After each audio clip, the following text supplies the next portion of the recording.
Hello friends, welcome to my YouTube channel. आज हम हिंदी व्याकरण में समानार्थी शब्द के बारे में पढ़ेंगे। समानार्थी शब्द क्या होते हैं? समानार्थी शब्द का सूक्ष्म अर्थभेद आइए देखते हैं।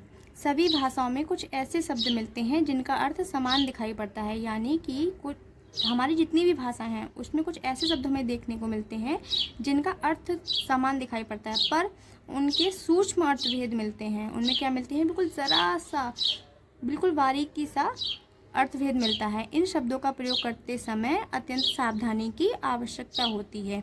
यहाँ ऐसे ही कुछ शब्द और अनेक अर्थ दिए जा रहे हैं, यानी कि ये सब जितने भी दिए हुए हैं ये सब हमारे क्या हैं? शब्द हैं। और ये इधर साइड में क्या दिए हुए हैं? अर्थ, यानी कि ये सब हमारे शब्द हैं और ये क्या हो जाएंगे? इसके अर्थ हो जाएंगे। पर ये समानार्थी शब्द हैं। समानार्थी शब्द का मतलब होता है जिनका अर्थ समान दिखाई पड़ता है। आइए उदाहरण से देखते हैं। जैसे अज्ञ एक शब्द है, इसका अर्थ होगा अज्ञानी। अनभिज्ञ एक शब्द है जिसका अर्थ होगा जिसे किसी वस्तु अथवा विषय विशेष का ज्ञान ना हो। मूर्ख एक शब्द है, इसका समान शब्द होगा जिसे समझाने पर भी ज्ञान प्राप्त ना हो। अज्ञात जिसके विषय में जानकारी ना हो, यानी कि ये शब्द तो समान हैं, समान ही अर्थ दे रहे हैं। इन्हीं को हम क्या कहते हैं? समानार्थी शब्द कहते हैं। अब अज्ञ है, अज्ञ को हम अज्ञ भी बोल सकते हैं या ये भी कह सकते हैं जिसे जाना ना जा सके। ऐसे ही अवस्था है, अवस्था को हम ये केवल अवस्था भी कह सकते हैं, वैसे ये भी कह सकते हैं जन्म से वर्तमान तक का समय।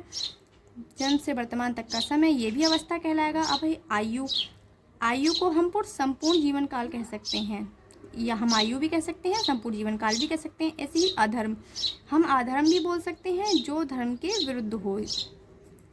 अन्याय जो न्याय के विरुद्ध हो। ये सब इसके समानार्थी ही शब्द हैं। अस्त्र जिससे फेंककर प्रहार किया जाता है। प्रक्षेपास्त्र जैसे तीर, बाण, चक्र आदि, इनको फेंक कर क्या किया जा सकता है? प्रहार किया जा सकता है, किसी भी शत्रु को मारा जा सकता है।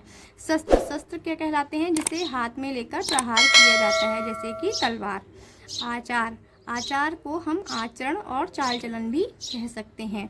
ऐसे ही व्यवहार, व्यवहार को हम ये कह सकते हैं कि वह बर्ताव जो दूसरे के साथ किया जाता है वह क्या कहलाता है? व्यवहार किया जाता है। आज्ञा, आज्ञा को हम आदेश भी कह सकते हैं।